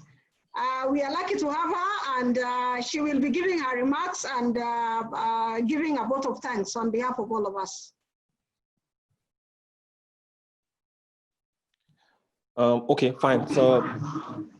So I think I'll answer. I agree as well. I think one of the things that the African continent is known for is for every country to assert its sovereignty. Unfortunately, we only try to assert sovereignty when we are dealing with the institutions of outside Africa, and we get very surprised when an African country, say Tanzania or Kenya, decides to take a different policy posture regarding how to manage COVID. I think, as Don said, sovereignty and a country is entirely entitled to take its own decisions here. It would be good if it would be coordinated, but that, in my view, reflects the failure of diplomacy within the East African community. It would be perfect if we could all agree to similar procedures, standardized testing, and stuff like that. So I have no problem at all with Tanzania deciding, look, we are responsible for our citizens' health. We have analyzed this position, and in our view, we will not go for the lockdown, because there are people who actually question the value of the lockdown. I don't, but there are people who question. And if in Tanzania they reach a different, they reach an alternative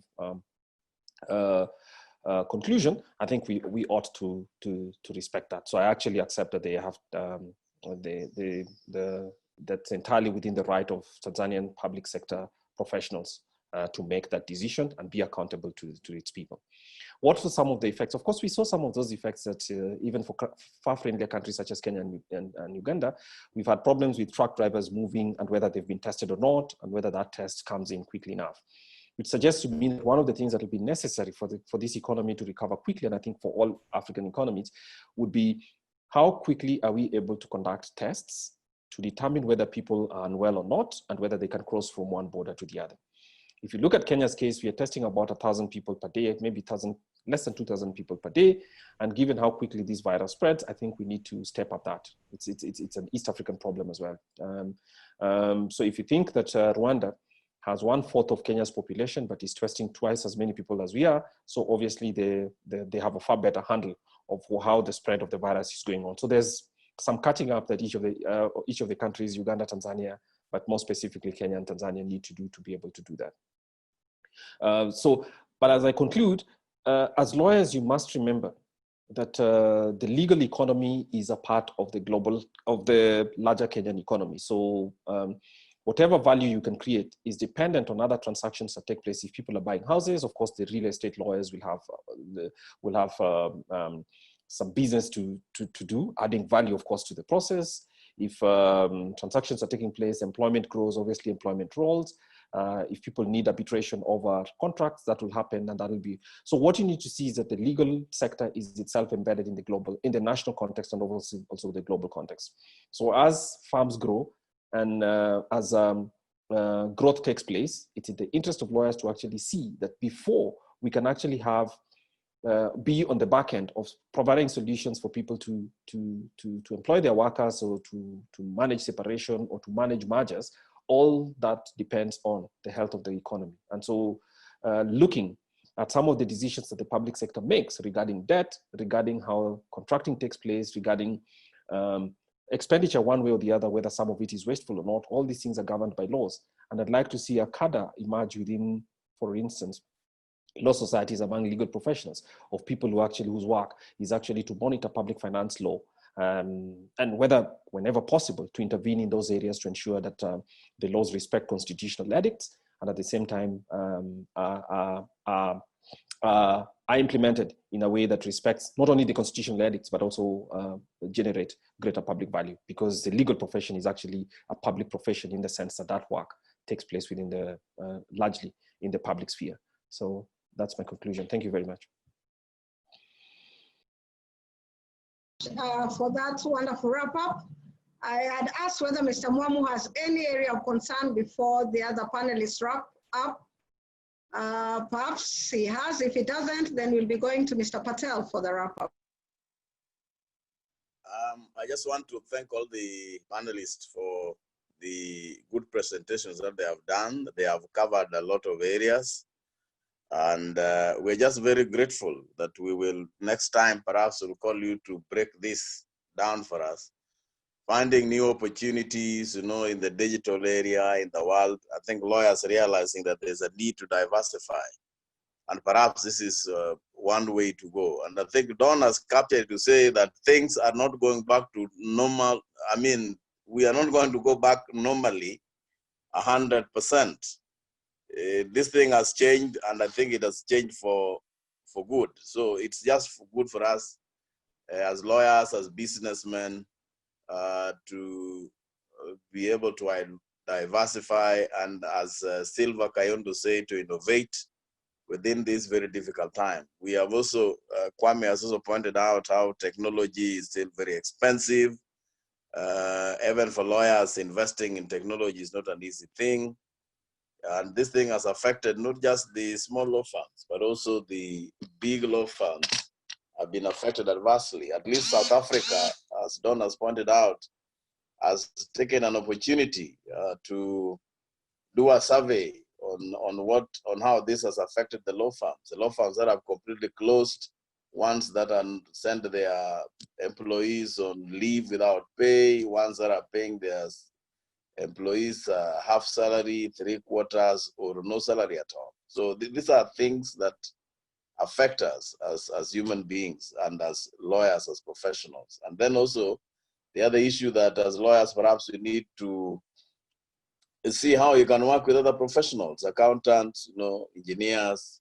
How can we build a professional hub? East African Business Community of Business Council. How can we then do this? And that has been well captured. I would have wanted to say more, but they have been very illuminating. Thank you very much, Dr. Amru Patel. It was always good to hear you talking about the chains and the crypto, those things that unlike the formal banking. And so thank you very much from me. Thank you very much, and God bless you. I think I'll hand you over back to Beatty. Yeah, thank you, Chair, and Mr. President, as we call you on other angles. From Jacqueline, she says quite illuminating. That's Jacqueline Wahenya. Peter Bore, insightful. And with the chairman having said what he has said, I would ask Mr. Don Dare perhaps to give his closing remarks. Thank you very much. I'll try and keep it brief, and I'll just address two issues, especially I think the comments or questions that came from Norman Kemboi, Barbara Kilei, and also the recommendation from Michael Wiso around can we use legal interns if we're to go 24-hour. I'll just reiterate what I said in the group. As far as I know now, in many countries, and I think also in Kenya, especially after the reports came from the Ministry of Health with the recommendation for each of our courts. Courts are operating with reduced staff. So maybe you've got 1/3 of the staff coming in today, another third coming in tomorrow, or so on and so on. So rather than have 1/3 coming in every day, in my view, we can have 1/3 coming in every 8 hours. So then that becomes the shift. And you can even make it voluntary in the beginning. Let those who are willing and able be the ones to start. That's why for me, I'm calling for decentralization and local innovation. On the question of the EAC, I'll just say one thing. Meetings of organs of the EAC are a treaty requirement, and it is not discretionary. It is not at the whim of each leader. The Summit of Heads of State is an EAC organ. The Council of Ministers is an EAC organ. The sectoral councils for health, for transport, for trade, these are EAC organs. They are required by the treaty to meet and deliberate. Harmonized standards and harmonized approaches are a treaty requirement. They are not a favor. So at the moment, we're engaging the East African Legislative Assembly to see if there are non-litigious ways of getting these people to meet. Or if not, we will sue them in the East African Court of Justice for violating treaty requirements. On innovations generally, and again, I think this was a point that was made by one of the people that why aren't lawyers and the private sector innovating and influencing the judiciary? I would say some innovations are happening. Within law firms, within legal enterprises, innovations are happening. In fact, the mistake we are making is that we are not highlighting them enough in our spaces so that they can provide a model for the rest of us to be inspired to follow. And I've got a way forward on that. Let me give you an example. I've kept on repeating, Linda Bonyo and her team, and Linda is a member of the Palu ICT Law Committee, by the way. We have, I think, 3 Kenyan members on the ICT Law Committee who also help push us, give us advice and ideas. Linda and her team and the Africa Law Tech Association have come up with the legal hackathons. So now when we're recommending something to the government, we can go on our own. In 48 hours, working voluntarily for free from the safety of the comfort of our houses, come up with a comprehensive bill on almost anything under the sun. So that when we go to approach the Chief Justice or the Attorney General or Parliament, we're giving them recommendations, and attached to them is a well-written bill that has been contributed by many people. That's innovation. I would say, finally ending, and that's part of the challenge that we're dealing with in Palu now. How do we make prominent good practice being done by our members across the continent, and how do we get members working more together? So we've been working on a new membership engagement system, a new platform, which will be ready hopefully by the end of this month, if not by early next month, where you can do all your membership things on your phone or on your tablet or on your computer as you choose. You know, you can go to our website, you can find out more details about us. You realize that we encourage members to join and then to work in committees, finance law committee, digital law committee, cryptocurrency working group, you know, family law group, you know, whatever it is that you want to do. And you're able to join online, pay online, choose the committees that you want to join online, be able to now network and collaborate with your colleagues from across the continent and its diaspora online and so on. So that's our response. Join organizations like Palu, work with like-minded people. We're working on the technologies to make it very smooth for you, and watch this space.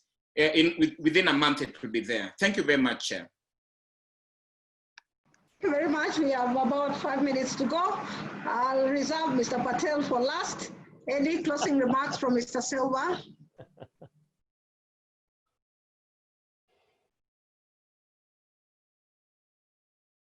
Mr. Silva is still having problems with his internet.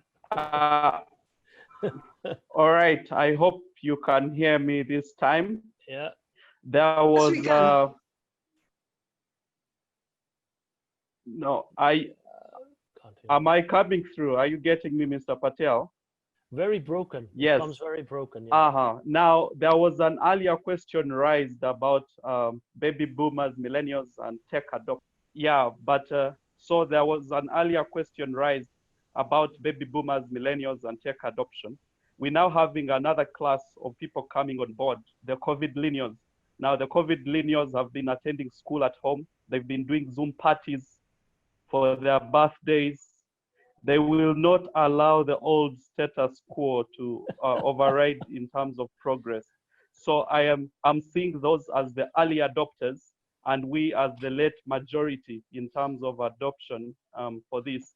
So I think there is enough use case that has been demonstrated, to the extent that some people have argued that probably the lockdown needs to be extended so that these new innovations can be properly consolidated with time, so that they become very ripe products that can derive commercial value. That's all. Mr. Patel, you have the 3 minutes. Yeah, Mr. Patel, you have a few minutes. Kindly just wrap it up. Wrap it up. So yes. I suggest there is no wrap up. I suggest there's 3 things come out of this meeting. One is what Don keeps saying, and I've been talking for at least 10 years now, is the Internet of FinTech agreements. Okay, what I mean by that is, how can everyone have an interface to all stakeholders, no matter who you are? So the client then becomes the centerpiece. No matter what business you are, the client is the center, and you build an infrastructure. In tech terms, it's all the APIs that are needed to build this infrastructure for lawyers, banks, your grocery stores, etc. That's one hackathon.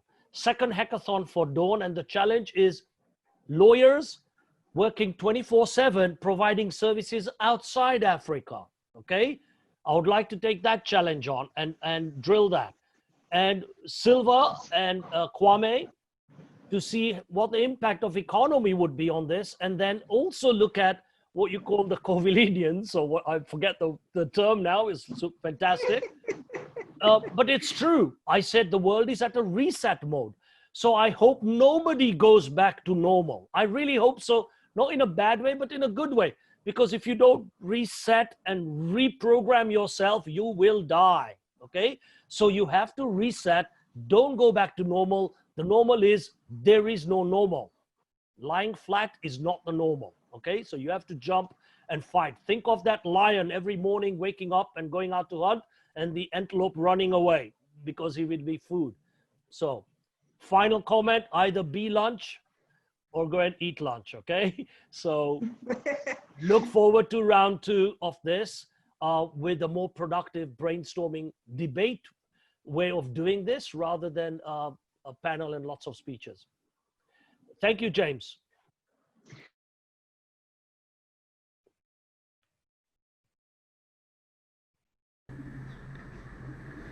Betty, you are on mute. Betty, you are on mute. Thank you. James, you're on mute. Yeah. Mute, and we can't hear you. Yeah, Okay. I'm saying there's no going back to normal. Correct. Because this is now the new normal. So we better embrace it, and thank you again. I'll call upon our chapter chair, Madam Neto, to please give a vote of thanks on behalf of all of us, to all those who started with us, to the few who have had to leave along the way, and to those who are still with us to the end. Welcome, Madam Chair.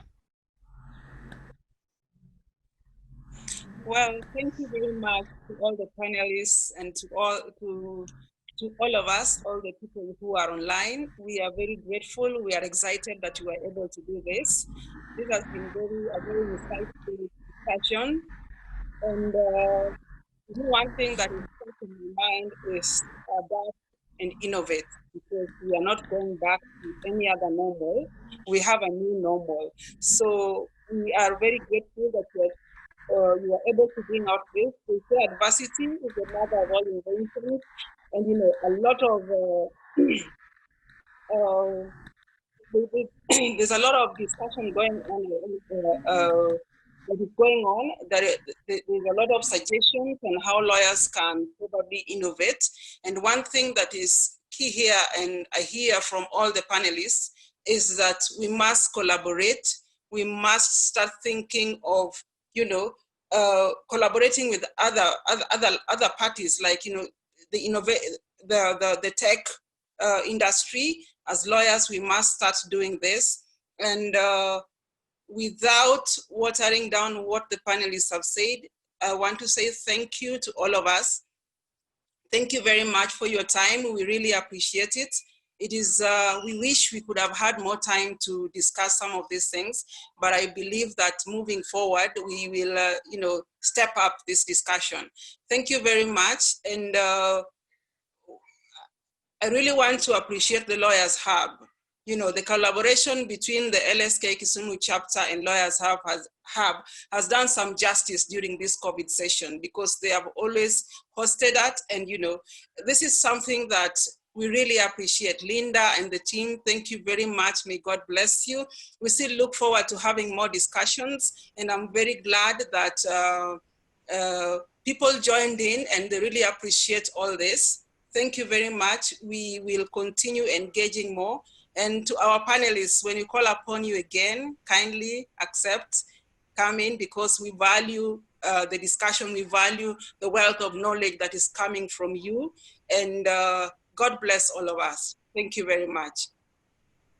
Thank you so much. I think I just want to appreciate the collaboration that we have and the partnership that we have with the Law Society of Kisumu. And we're just extremely happy, and we hope to continue forward on this thing. Thank you. See you, Guru Patel. Greet everybody in Romania. Thank you. See you guys. God bless you. God bless you. Goodbye.